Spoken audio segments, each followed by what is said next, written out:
보험자 대위 손해보험에서만 존재하는 개념이다.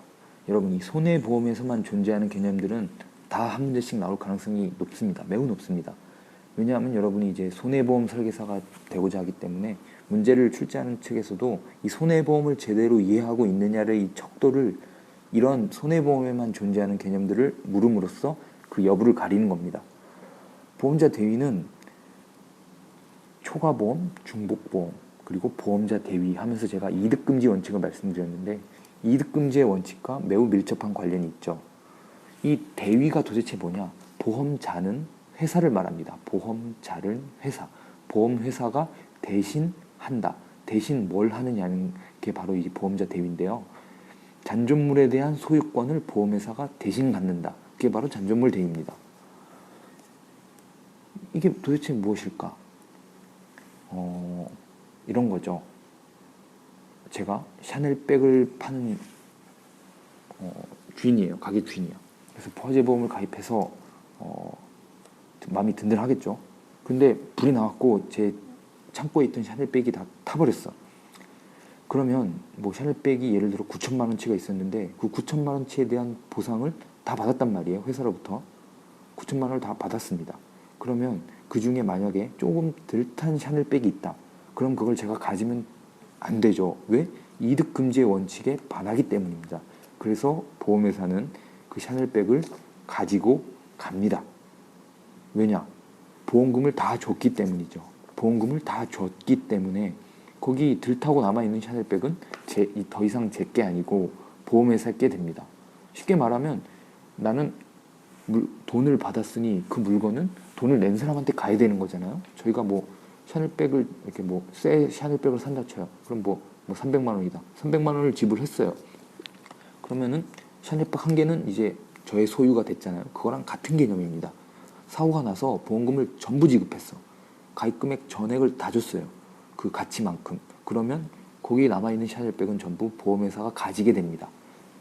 잔존물 대위는 바로 그거예요. 남아있는 물건을 우리가 잔존물이라고 하죠. 대위는 어떠한 권리를 대신 행하는 것을 대위라고 하는 겁니다. 그럼 잔존물 대위는 언제 발생되느냐? 보험 목적, 방금 샤넬백을 말씀드렸죠. 전부 멸실, 전부 다 타버려야 돼.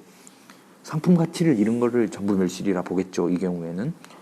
그 다음에 보험금을 전부 지급했습니다. 그러면 바로 나는 돈을 다 받았으니 남아있는 좀 닦으면 팔 수 있을 것 같은 샤넬백은 보험회사가 가지고 갑니다. 가서 뭐 경매를 붙이거나 하겠죠. 이게 바로 잔존물 대위다.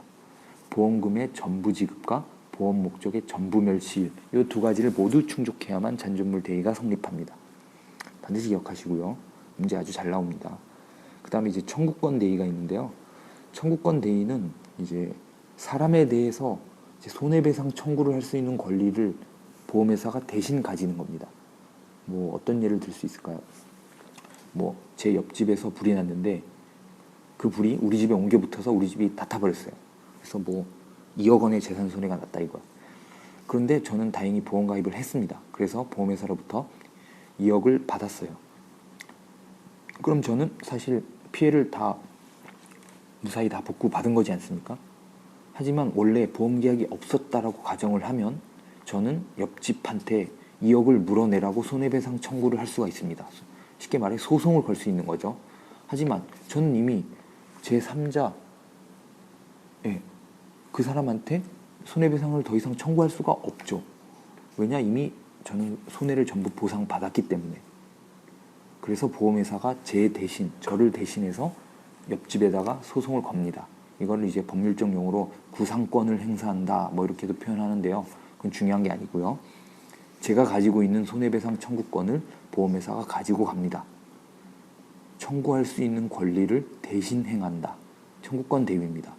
여기서 주의하셔야 될 거는 청구권 대위는 언제 성립하느냐? 보험금의 일부만 지급해도 뭐 1억 원의 재산 손해가 나서 옆집한테 1억 원을 받아야 되는데 제 보험회사가 저한테 5천만 원만 줬어요. 그럼 저는 5천만 원을 옆집 가서 또 받아내야 되죠.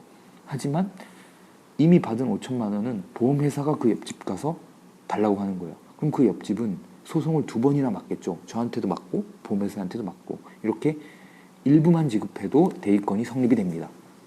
잔존물 대위는 보험금을 전부 받아야 돼요. 전부 받아야지만 대위권을 획득하는데 여기는 보험금의 일부만 지급해도, 즉 일부만 받았어도 보험회사는 청구권 대위를 행할 수가 있습니다. 중요한 개념입니다. 그러면 이러한 대위, 잔존물 대위와 청구권 대위는 언제 성립하느냐? 보험금을 지급해야 권리가 생겨납니다. 돈도 안 받았는데 어떻게 제 권리를 가져가겠습니까? 돈을 내야. 어떻게 상점에 가서 돈도 안 내는데 물건을 가져올 수 있겠어요? 그거랑 똑같은 겁니다. 돈을 내야 대위가 성립한다. 반드시 기억하시고요. 기출문제에는 보험사고가 발생한 시점부터 대위가 성립한다. 그거 아니에요. 돈을 받아야 대위가 성립합니다. 반드시 기억해 주시길 바라고요. 이 보험자 대위는 이득금지의 원칙이랑 관련이 있다. 기억하시고요. 손해보험에서만 존재한다. 즉 사람에 대해선 대위를 할 수 없다는 거예요. 제가 예를 들어 길 가다가 누구한테 한 대 얻어맞아서 보험회사로부터 돈을 받았어요. 그러면 가가지고 보험회사가 대신 때려주 그런 개념 아니에요. 임보험에는 이 보험자 대위라는 게 존재하지를 않습니다. 반드시 기억하셔야 돼요. 손해보험에만 존재하는 개념이다. 기억을 해주시고요.